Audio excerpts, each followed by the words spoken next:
1. How, when, and where.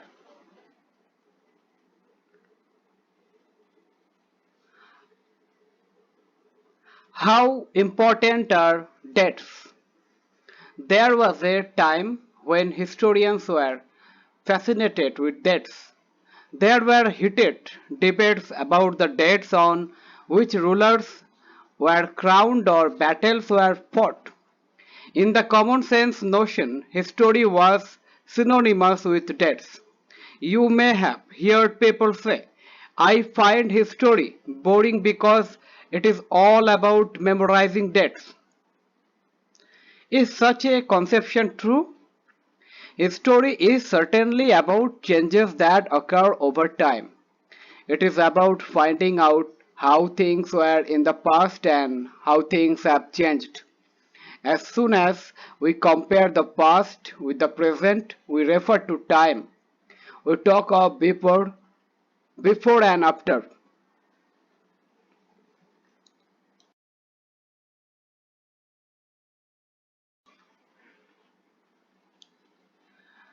Living in the world, we do not always ask historical questions about what we see around us. We take things for granted, as if what we see has always been in the world we inhabit.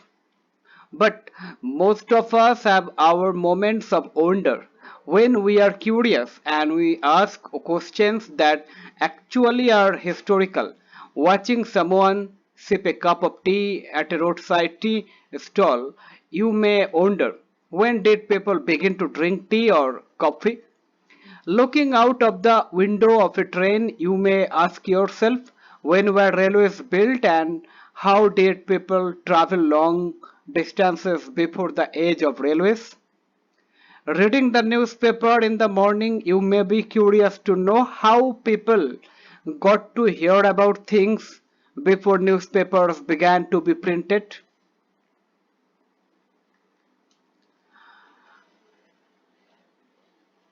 Figure Brahmanas offering the Shastras to Britannia, Hindustan by J. Rennell, FRS, 1782. Figure Brahmanas offering the Shastras to Britannia, frontispiece to the first map produced by James Rennell, 1782. Rennell was asked by Robert Clive to produce maps of Hindustan.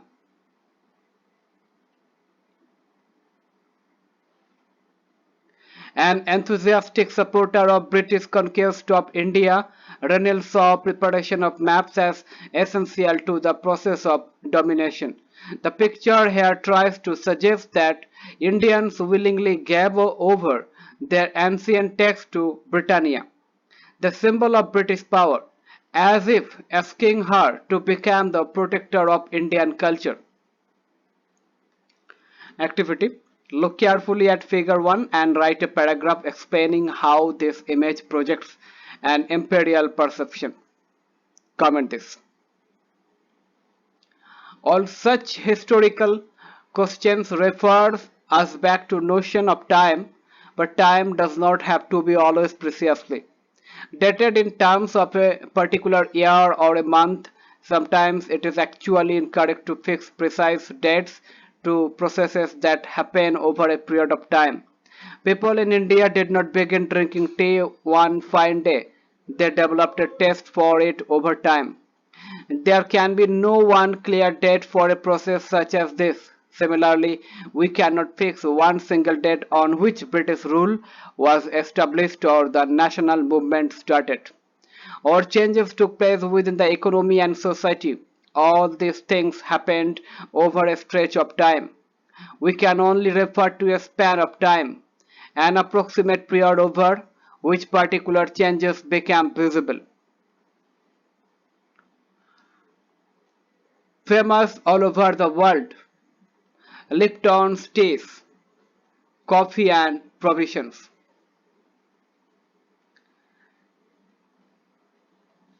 Figure advertisements help create taste.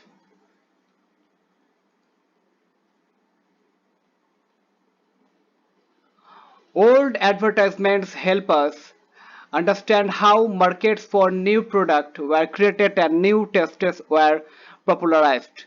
This 1922 advertisement for Lipton tea suggests that royalty all over the world is associated with this tea. In the background, you see the outer wall of an Indian palace, while in the foreground, seated on horseback, is the third son of Queen Victoria of Britain, Prince Arthur, who was given the title Duke of Connaught. Why, then, do we continue to associate history with a string of dates? These associations has a reason. There was a time when history was an account of battles and big events. It was about rulers and their policies. Historians wrote about the year a king was crowned, the year he married, the year he had a child, the year he fought a particular war, the year he died, and the year the next ruler succeeded to the throne. For events such as these, specific dates can be determined, and in histories such as this, debates about dates continue to be important. As we have seen in the history textbooks of the past 2 years, historians now write about a host of other issues and other questions. They look at how people earned their livelihood, what they produced and ate, how cities developed and market came up, how kingdoms were formed and new ideas spread, and how cultures and society changed. Which dates? By what criteria do we choose a set of dates as important? The dates we select, the dates around which we compose our story of the past, are not important on their own. They become vital because we focus on a particular set of events as important. If our focus of study changes, if we begin to look at new issues, a new set of dates will appear significant. Consider an example in the histories written by British historians in India. The rule of each governor general was important. These histories began with the rule of the first governor general, Warren Hastings, and ended with the last viceroy, Lord Mountbatten. In separate chapters, we read about the deeds of others. Hastings, Wellesley, Bentinck, Dalhousie, Canning, Lawrence, Lytton, Ripon, Curzon, Harding, Irwin. It was a seemingly never-ending succession of governor-generals and viceroys. All the dates in these history books were linked to these personalities, to their activities, policies, achievements. It was as if there was nothing outside their lives that was important for us to know. The chronology of their lives marked the different chapters of the history of British India. Can we not write about the history of this period in a different way? How do we focus on the activities of different groups and classes in Indian society within the format of this history of governor generals? Comment this. Figure: Warren Hastings became the first Governor General of India in 1773. While history books narrated the deeds of Governor General, biographies glorified them as persons, and paintings projected them as powerful figures. When we write history or a story, we divide it into chapters. Why do we do this? It is to give each chapter some coherence. It is to tell a story in a way that makes some sense and can be followed. In the process, we focus only on those events that help us to give shape to the story we are telling. In the histories that revolve around the life of British Governor General, the activities of Indians simply do not fit. They have no space. What then do we do? Clearly, we need another format for our history. This would mean that the old dates will no longer have the significance they earlier had. A new set of dates will become more important for us to know. How do we periodize? In 1817, James Mill, a Scottish economist and political philosopher, published a massive three-volume work, A History of British India.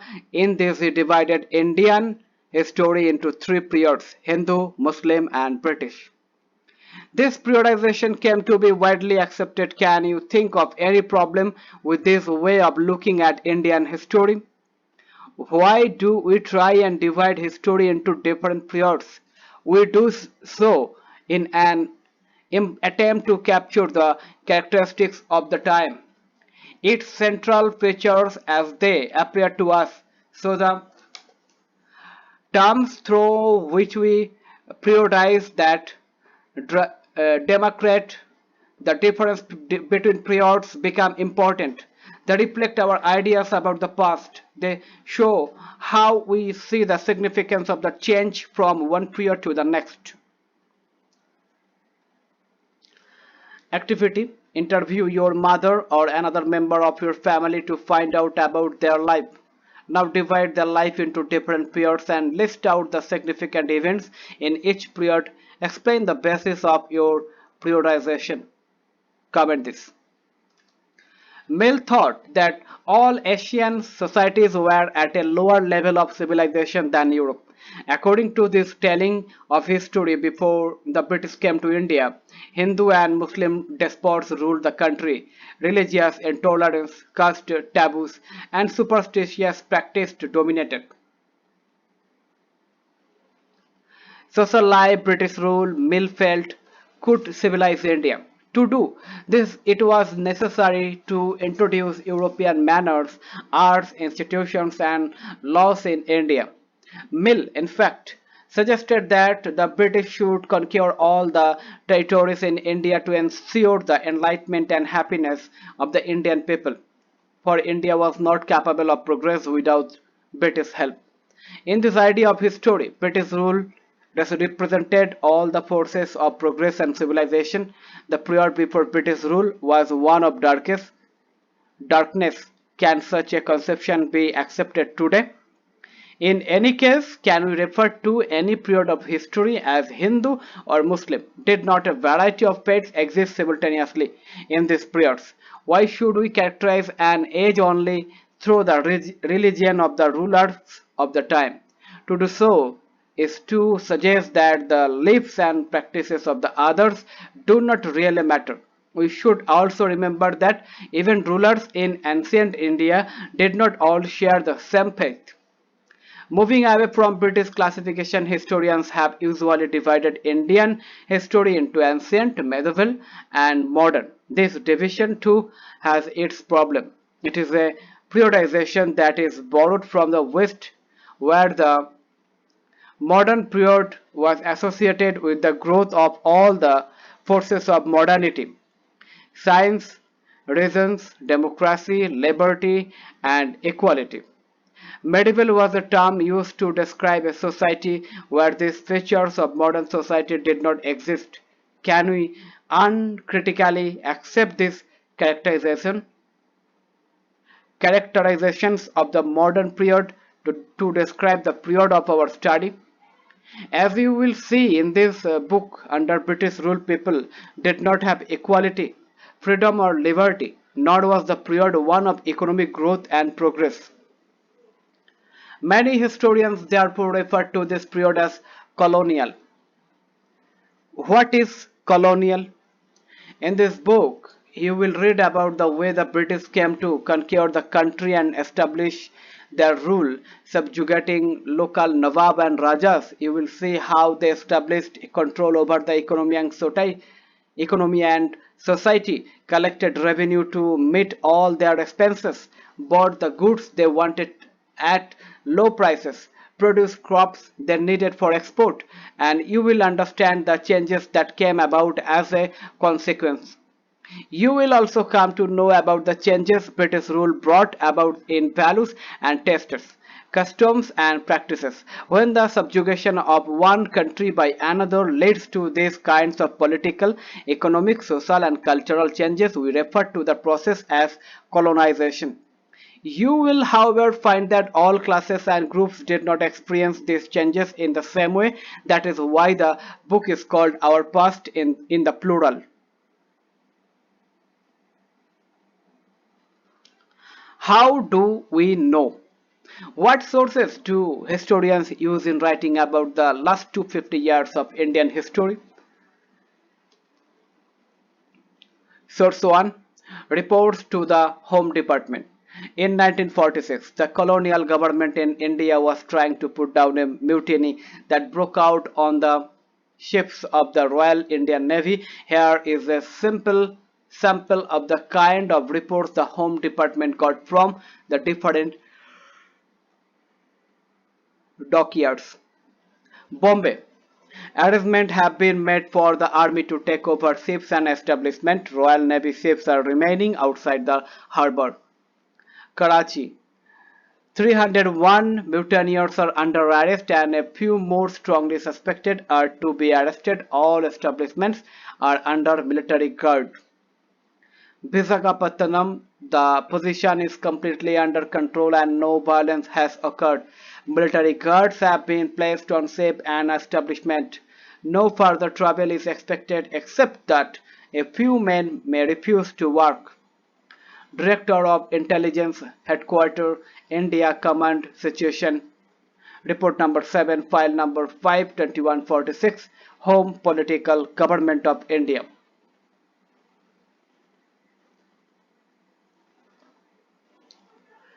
Administration produces records.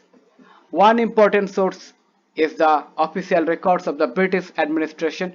The British believed that the act of writing was important. Every instruction, plan, policy, decision, agreement, investigation had to be clearly written up. Once this was done, things could be properly studied and debated. This conviction produced an administrative culture of memos, notings, and reports. The British also felt that all important documents and letters needed to be carefully preserved, so they set up records room attached to all administrative institutions. The village Tahsildar's office, the collectorate, the commissioner's office, the provincial secretariats, the law court, all had their record rooms. Specialized institutions like archives and museums were also established to preserve important records. Letters and memos that moved from one branch of the administration to another in the early years of the 19th century can still be read in the archive. You can also study the notes and reports that district officials prepared, or the instructions and directives that were sent by officials at the top to provincial administrators. In the early years of 19th century, these documents were carefully copied out and beautifully written by calligraphists, that is, by those who specialized in the art of beautiful writing. By the middle of the 19th century, with the spread of printing, multiple copies of these records were printed as proceedings of each government department.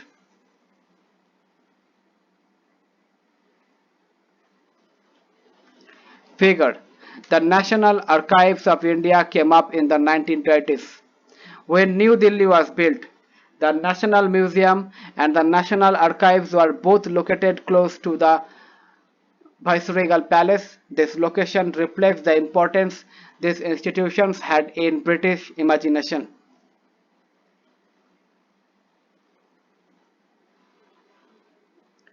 Surveys became important. The practice of surveying also became common under the colonial administration. The British believed that a country had to be properly known before it could be effectively administered. By the early 19th century, detailed surveys were being carried out to map the entire country in the villages. Revenue surveys were conducted. The effort was to know the topography, the soil quality, the flora, the fauna, the local histories, and the cropping patterns, all the facts seen as necessary to know about to administer the region. From the end of the 19th century, census operations were held every 10 years. This prepared detailed records of the number of people in all the provinces of India. Nothing information on castes, religions and occupations. There were many other survey botanical surveys, geological surveys, archaeological surveys, anthropological surveys, forest surveys. Figure: a custard apple plant, 1770s. Botanical gardens and natural history museums established by the British collected plant specimens and information about their uses. Local artists were asked to draw pictures of the specimens. Historians are now looking at the way such information was gathered and what this information reveals about the nature of colonization.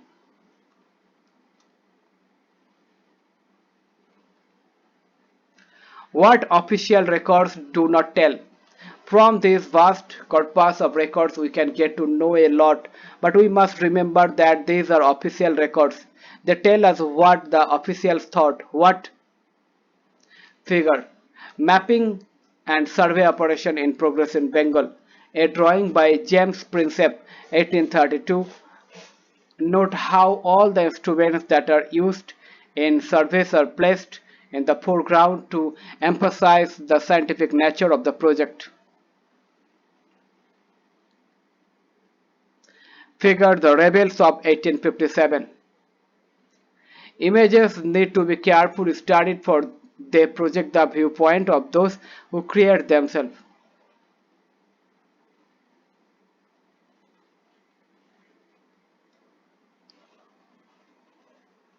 This image can be found in several illustrated books produced by the British after the 1857 rebellion. The caption at the bottom says, "Multinous sepoys shared the loot." In British representations, the rebel appear as greedy, vicious, and brutal. You will read about the rebellion in chapter 5.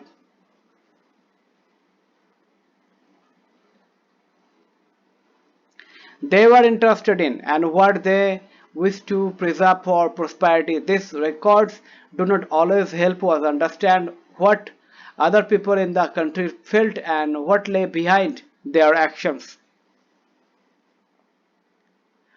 Source 2: not fit for human consumption. Newspapers provide accounts of the movements in different parts of the country. Here is a report of a police strike in 1946. More than 2,000 policemen in Delhi refused to take their food on Thursday morning as a protest against their low salaries and the bad quality of food supplied to them for the police line kitchen. As the news spread to the other police stations, the men there also refused to take food. One of the strikers said, "The food supplied to us from the police line's kitchen is not fit for human consumption. Even cattle would not eat the chapatis and dal which we have to eat." Hindustan Times, 22 March 1946. For that, we need to look elsewhere. When we begin to search for these other sources, we find them in plenty, though they are more difficult to get than official records. We have diaries of people, accounts of pilgrims and travelers, autobiographies of important personalities, and popular booklets that were sold in the local bazaars. As printing spread, newspapers were published and issues were debated in public. Leaders and reformers wrote to spread their ideas, poets and novelists wrote to express their feelings. All these sources, however, were produced by those who were literate. From this, we will not be able to understand how history was experienced and lived by the tribals and the peasants.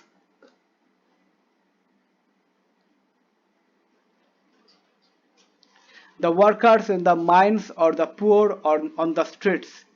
Getting to know their lives is a more difficult task. Yet this can be done if we make a little bit of effort. When you read this book, you will see how this can be done.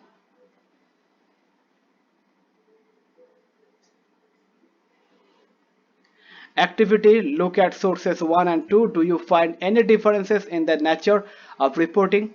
Explain what you observe. Comment this. Let's imagine that you are a historian wanting to find out about how agriculture changed in a remote tribal area after independence. List the different ways in which you would find information on this. Comment this. Let's recall, let's discuss, let's do this and comment this.